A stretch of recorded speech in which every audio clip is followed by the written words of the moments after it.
आज हम देखेंगे साइटोकाइंस के बारे में। लिम्फोइड ऑर्गन्स के अंदर और जहाँ पे टिश्यू इंजरी हुई है वहाँ पे या फिर साइट ऑफ इन्फेक्शन पे जब इन्फ्लामेशन प्रोड्यूस होगा तो इम्यून सिस्टम की जो सेल्स है वो एक दूसरे के साथ में कैसे कम्युनिकेट करेंगी, वो कम्युनिकेट करेंगी थ्रू साइटोकाइंस। और साइटोकाइंस वहाँ पर डिफेंसिव मेजर्स प्रोवाइड करेंगे। साइटोकाइंस इनेट और अडेप्टिव दोनों टाइप्स की इम्यूनिटी के अंदर इन्वॉल्व रहते हैं। ये क्या है, डाइवर्स ग्रुप है पेप्टाइड्स और ग्लाइकोप्रोटीन्स का। इनका लो मॉलिक्यूलर मास रहेगा कितना, 8 to 80 किलो डाल्टन रहेगा। और इनका पैराक्राइन मोड ऑफ एक्शन रहेगा, यानी कि पहले ये नेबरिंग या फिर एडजेसेंट सेल्स के साथ में कम्युनिकेट करेंगे। साइटोकाइंस के 4 मेजर फंक्शंस है या 4 मेजर रिस्पॉन्सेज है। तो पहला है केमोटेक्सिस, यानी कि डायरेक्टेड सेल मूवमेंट। केमोटेक्सिस मतलब directed cell movement towards a particular gradient, यानी साइटोकाइंस सेल्स को डायरेक्ट करेंगे कि साइट ऑफ इन्फ्लामेशन, जहाँ पर इन्फ्लामेशन हो गया वहाँ पर जाए और कुछ डिफेंसिव मेजर्स प्रोवाइड करे। इसका एक एग्जांपल बुक के अंदर दिया हुआ है डायपेटिसिस। डायपेटिसिस का मीनिंग होता है movement of WBC out of blood capillary.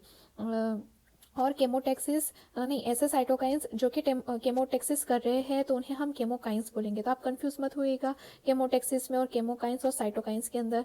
केमोटेक्सिस ये प्रोसेस है जो साइटोकाइंस डायरेक्ट कर रहे हैं सेल मूवमेंट को टुवर्ड साइट ऑफ इन्फ्लामेशन। तो ये जो प्रोसेस है ये है केमोटेक्सिस। केमोकाइंस ये साइटोकाइंस के सब टाइप्स है। और साइटोकाइंस ऐसे सब्सटेंसेस है या ऐसे मॉलिक्यूल्स है जो कि ये सेल मूवमेंट, ये प्रोसेस डायरेक्ट कर रहे हैं। दूसरा है इंक्रीज इन माइटोटिक एक्टिविटी।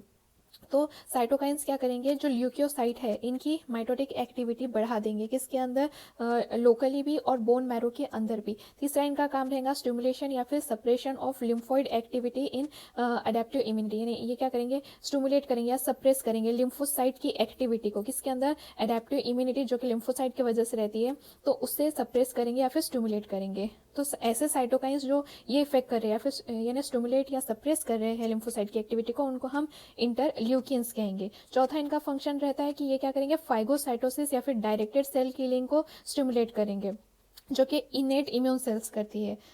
फिर इनके कुछ और भी फंक्शंस दिए हुए साइटोकाइंस के बारे में कि साइटोकाइंस के मल्टीपल टारगेट सेल्स इनके पास में रहते हैं, जिस वजह से वो बहुत अलग अलग इफेक्ट्स दिखा पाते हैं। क्यों? क्योंकि उनके पास में मल्टीपल टारगेट सेल्स रहते हैं। फिर साइटोकाइंस इम्यून सिस्टम के सेल के अलावा भी कहाँ प्रोड्यूस होंगे, एंडोथेलियल सेल में, ऑटोनोमिक न्यूरॉन्स के अंदर, और सेल्स ऑफ एंडोक्राइन सिस्टम इन्हें प्रोड्यूस करेगा। अब इतने सारे सेल्स इन्हें प्रोड्यूस कर रही है तो इनका क्या है, ब्रॉड रेंज है, और इसीलिए ये बहुत सारे फिजियोलॉजिक इफेक्ट्स दिखा सकते हैं।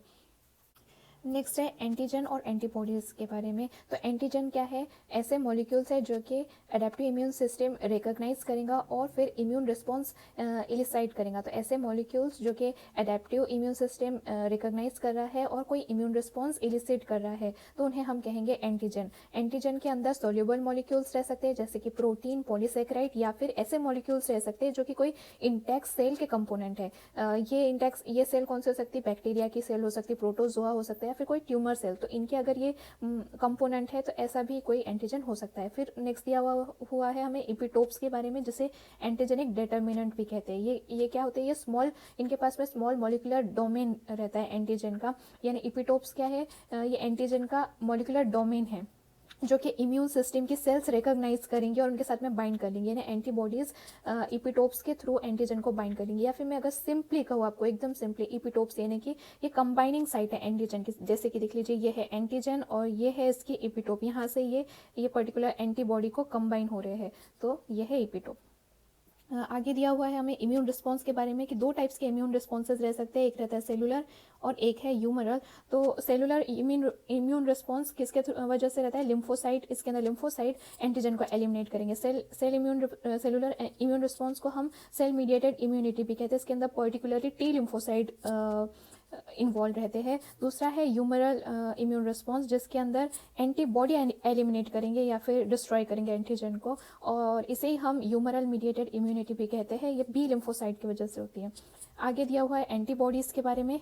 तो एंटीबॉडीज़ क्या है, एंटीबॉडीज़ ग्लाइकोप्रोटीन्स है जो कि हाईली स्पेसिफिक है, पर्टिकुलर एंटीजन के लिए हाईली स्पेसिफिक है। ये पर्टिकुलर एंटीबॉडी के साथ में कोई पर्टिकुलर एंटीजन के साथ में कोई स्पेसिफिक एंटीबॉडी रिएक्ट करेंगी। ये इम्यूनोग्लोबुलिन फैमिली को बिलोंग करते हैं। कौन से फैमिली को, इम्यूनोग्लोबुलिन फैमिली को। और ये स्पेसिफिकली इंटरैक्ट करेंगे एंटीजेनिक डिटर्मिनेंट के साथ में या फिर इपिटोप के साथ में। जो इपिटोप है इसके साथ में क्या करेंगे, स्पेसिफिकली इंटरैक्ट करेंगे। और एंटीबॉडी कौन सिक्रेट करेगा, तो प्लाज्मा सेल सिक्रेट करेंगी। कैसे सिक्रेट करेंगी, कैसे अराइज होंगी, जब टर्मिनल डिफ्रेंसिएशन होगा बी लिम्फोसाइट के अंदर, तो तब सीक्रेट होंगी हमारी एंटीबॉडीज़ और कुछ रिसेप्टर्स रहेंगे जो कि रिकॉग्नाइज करेंगे या फिर स्पेसिफिकली बाइंड करेंगे इपिटोप्स के थ्रू एंटीबॉडीज़ को। एंटीबॉडीज़ एक्यूमुलेट होंगी एक तो ब्लड प्लाज्मा के अंदर या फिर इंटरस्टिशियल फ्लूइड के अंदर, और ये ट्रांसपोर्ट होंगी इपिथेलिया के अक्रॉस, किसके अंदर जाएंगी, वहाँ से इपिथेलिया से ट्रांसपोर्ट होकर म्यूकस में, सलाइवरी या फिर मेमोरी ग्लैंड के अंदर ये जाएंगी। फिर कुछ दूसरी एंटीबॉडीज़ भी रहती है जैसे कि मेम्ब्रेन प्रोटीन्स रहेंगी बी लिम्फोसाइट के ऊपर या फिर ल्यूकोसाइट के ऊपर। और एक बात हमें जो ध्यान रखने की है कि सारी सिचुएशंस में एंटीबॉडी किसके साथ में कंबाइन होंगी, इपिटोप के साथ में, यानी कि एंटीजेनिक डिटर्मिनेंट के साथ में कंबाइन होंगी, और जो कि उसको स्पेसिफिकली रिकॉग्नाइज कर पाएगा। नेक्स्ट हम देखेंगे स्ट्रक्चर ऑफ एंटीबॉडी। तो जो एंटीबॉडी रहती है, ये देख लीजिए, ये है एंटीबॉडी, तो इसके पास में 2 लाइट चेन्स रहेंगी और 2 हेवी चेन्स रहेंगी। ये देखिए 2 लाइट चेन्स है और ये 2 हेवी चेन्स है, जो कि एक दूसरे के साथ में कैसे बाइंड है, ये डाइसल्फाइड बॉन्ड के थ्रू बाइंड है। देखिए ये है डाइसल्फाइड बॉन्ड, और जो टर्मिनल पोर्शन है हेवी चेन का, ये है हेवी चेन, इसका जो टर्मिनल पोर्शन है ये क्या रहेगा, ये कांस्टेंट रहेगा, और इसे हम एफसी रीजन भी कहते हैं। ये इंपॉर्टेंट है, एमसीक्यूज में कभी पूछ लेते हैं कि terminal portion of heavy chain is called, तो एफसी रीजन आप ध्यान रखिए। और इन्हें कौन रिकॉग्नाइज करेगा, सेल सरफेस रिसेप्टर जो कि बेसोफिल्स के ऊपर रहते हैं या फिर मास्ट सेल्स के ऊपर रहते हैं, ये इन्हें रिकॉग्नाइज करेंगे एफसी रीजन को।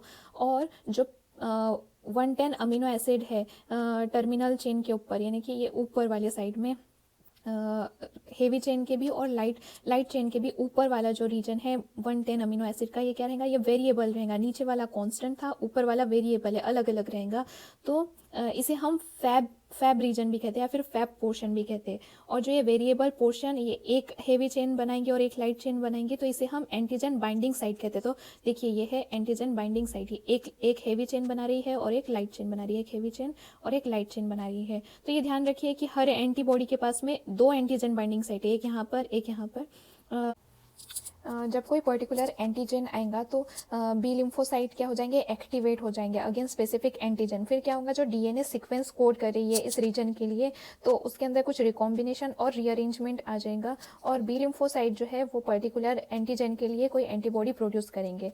यहाँ पर जो एक बात है जो ध्यान रखने वाली है, जो इंपॉर्टेंट है, तो हर एंटीबॉडी के पास में 2 एंटीजन बाइंडिंग साइट रहेंगी सेम एंटीजन के लिए, यानी कि एक एंटीजन के लिए हमारे पास में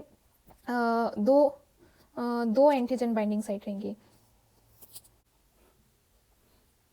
क्लासेस ऑफ एंटीबॉडीज़, इम्यूनोग्लोबुलिन्स जो है ये 5 मेजर क्लासेस के अंदर डिवाइडेड है। पहला है इम्यूनोग्लोबुलिन जी, ये क्या है, मोस्ट अबंडेंट इम्यूनोग्लोबुलिन है, 75 to 85% ये रहेगा, और इनका प्रोडक्शन को इन्फेक्शन होने के बाद में इंक्रीज हो जाएगा। ये हाईली सोल्यूबल और स्टेबल रहेंगे, इनका जो हाफ लाइफ है ये 3 वीक्स से ज़्यादा रहेगा, और ये ऐसा एंटीबॉडी है जो कि प्लासेंटा को क्रॉस कर सकता है, फिटल सर्कुलेशन से वो प्लासेंटा के अंदर चला जाएगा। और ये इम्यूनोग्लोबुलिन जो है ये पैसिव इम्यूनिटी देगा न्यूबॉर्न को। कब तक पैसिव इम्यूनिटी देगा, जब तक वो खुद की एडेप्टिव इम्यूनिटी डेवलप नहीं कर लेता, तो तब तक।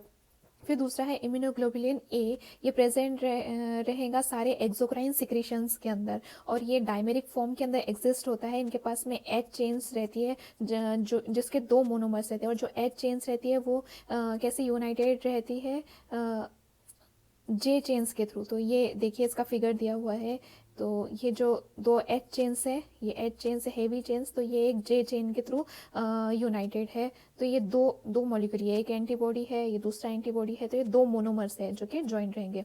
फिर इन्हें कौन प्रोड्यूस करेगा, प्लाज्मा सेल्स प्रोड्यूस करेंगे म्यूकोसा के अंदर, किसके, डाइजेस्टिव ट्रैक के, रेस्पिरेटरी और रिप्रोडक्टिव ट्रैक के म्यूकोसा में जो प्लाज्मा सेल्स है वो IgA प्रोड्यूस करेंगे। जब ट्रांससाइटोसिस होगा तो IgA और कोई दूसरा प्रोटीन IgA के साथ में बाइंड होगा, इम्यूनोग्लोबुलिन ए के साथ में बाइंड होगा, और वो सिक्रेटरी कंपोनेंट बनाएगा जो कि इपिथेलियल सेल्स रिलीज करेंगे। अब ये जो सिक्रेटरी कंपोनेंट है तो ये प्रोटियोलिसिस को रेजिस्टेंट रहेगा, यानी कि वो प्रोटियोलिसिस नहीं होने देगा, और ये कोई माइक्रो ऑर्गेनिजम्स के साथ में, यानी कि एंटीजेंस के साथ में रिएक्ट होगा। कहाँ पर रहने वाले, मिल्क में, सलाइवा में, टीयर्स में, या फिर म्यूकस कोटिंग्स में रहने वाले एंटीजेंस के साथ में ये रिएक्ट करेगा। इम्यूनोग्लोबुलिन एम ये कितनी रहती है 5 to 10% रहती है। ये पेंटामेरिक फॉर्म के अंदर रहती है जो कि जे चेन से यूनाइटेड है। जैसे इम्यूनोग्लोबुलिन ए भी यूनाइटेड थी जे चेन से, तो ये भी जे चेन्स के थ्रू यूनाइटेड रहेंगे। लेकिन IgA के अंदर 2 ही मोनोमर थे, इसके अंदर कितने मोनोमर्स है 5 मोनोमर्स है जो कि यूनाइट होंगे। और इन्हें कौन प्रोड्यूस करेगा, मतलब ये सबसे पहले प्रोड्यूस होंगे जब कोई इन्फ्लामेशन हो गया या कोई रिस्पॉन्स हुआ, तो सबसे पहले प्रोड्यूस होने वाली एंटीबॉडी कौन सी है, IgM है। तो ये भी काफ़ी बार पूछा जाता है कि इनिशियल रिस्पॉन्स टू एंटीजन कौन सी एंटीबॉडी करती है, तो वो होती है IgM।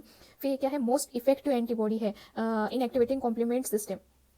फिर दूसरा दिया हुआ है हमें इम्यूनोग्लोबुलिन ई के बारे में जो कि मोनोमेरिक फॉर्म के अंदर रहते हैं। ये लेस अबंडेंट रहते हैं, 0.002% रहते हैं। इनका जो FC रीजन रहता है, यानी कि जो कांस्टेंट रीजन रहता है एंटीबॉडी के ऊपर, जो मैंने बताया था कि हेवी चेन में नीचे वाला कांस्टेंट रीजन रहता है, वो कैसे बाइंड करेगा, कहाँ पर, मास्ट सेल और बेसोफिल के रिसेप्टर्स पर बाइंड करेंगे। कौन सा FC रीजन जो है हेवी चेन में कांस्टेंट रीजन रहता है, तो वहाँ वो उसके रिसेप्टर्स बाइंड करेंगे मास्ट सेल और बेसोफिल्स को। और ये क्या करेगा फिर, बायोलॉजिकली एक्टिव सब्सटेंसेस को ट्रिगर कर देंगी ये जो एंटीबॉडी है, जैसे कि हिस्टामाइन हो गया, हिपेरिन हो गया, ल्यूकोटेरिन्स हो गया, तो इनको ट्रिगर करेंगी। और फिर वो क्या करेंगे, एलर्जिक रिएक्शन करेंगे, जो कि कब होगा, जब IgE कोई एलर्जन को बाइंड होगी, यानी कि एंटीजन को बाइंड होगी, तब ये एलर्जिक रिएक्शन होगा। फिर उसके लास्ट हमें दिया हुआ है इम्यूनोग्लोबुलिन डी के बारे में। ये क्या है, लीस्ट अबंडेंट इम्यूनोग्लोबुलिन है, इस पर भी क्वेश्चन पूछा जाता है। तो ये 0.001% प्रेजेंट रहता है, लीस्ट अबंडेंट है।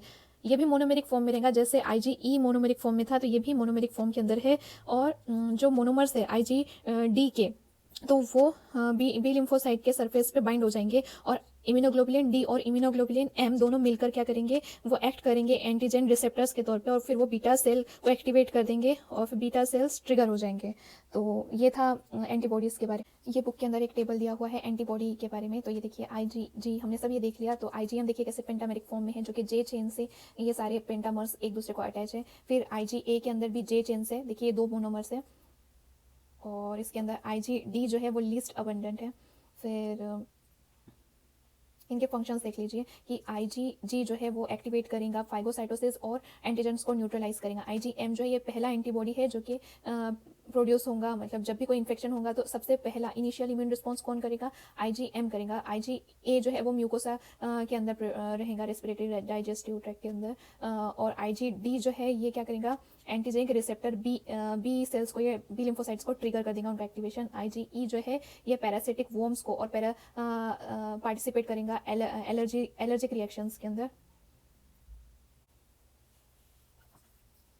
Actions of antibody, antigen binding site जो रहेंगी इम्यूनोग्लोबुलिन जी की और इम्यूनोग्लोबुलिन ए की, ये क्या करेंगे, स्पेसिफिकली बाइंड करेंगी एंटीजन को और क्या करेंगी, न्यूट्रलाइजेशन करेंगी, अग्लूटिनेशन करेंगी और प्रेसिपिटेशन करेंगी। जो FC पोर्शन रहता है, यानी कि वेरिएबल पोर्शन रहता है जो ऊपर वाले साइड में रहता है, तो जो वेरिएबल पोर्शन रहता है वो और कुछ अदर एंटीबॉडीज ये क्या करेंगी, एंटीजन के रिसेप्टर पे बाइंड करेंगी और 3 इंपॉर्टेंट एक्शंस करेंगी जो कि इनेट इम्यूनिटी के रिएक्शंस रहेंगे। तो पहला हम एक्शन देखेंगे, वो क्या करेंगे, कॉम्प्लीमेंट एक्टिवेशन करेंगे। एंटीजन एंटीबॉडी कॉम्प्लेक्सेस जो रहती है IgG की और IgM की, तो ये याद रखना है, IgG की और IgM की, इम्यूनोग्लोबुलिन जी और M, वो क्या करेंगे, बाइंड करेंगे कॉम्प्लीमेंट सिस्टम को। तो पहले हमें देखना पड़ेगा कॉम्प्लीमेंट सिस्टम क्या है। तो कॉम्प्लीमेंट सिस्टम है 20 प्लाज्मा प्रोटीन का एक ग्रुप है जो कि पर्टिकुलरली लीवर के अंदर प्रोड्यूस हो रहा है। कहाँ प्रोड्यूस हो रहा है, तो लीवर के अंदर प्रोड्यूस हो रहा है। और ये एंटीबॉडीज़ को एक्टिवेट कर देगा, कुछ एंजाइमेटिक रिएक्शंस की कैस्केड शुरू करके या सीरीज शुरू करके उन्हें ये एक्टिवेट कर देगा। और फिर एक्टिवेशन होने के बाद में जो कॉम्प्लीमेंट सिस्टम है,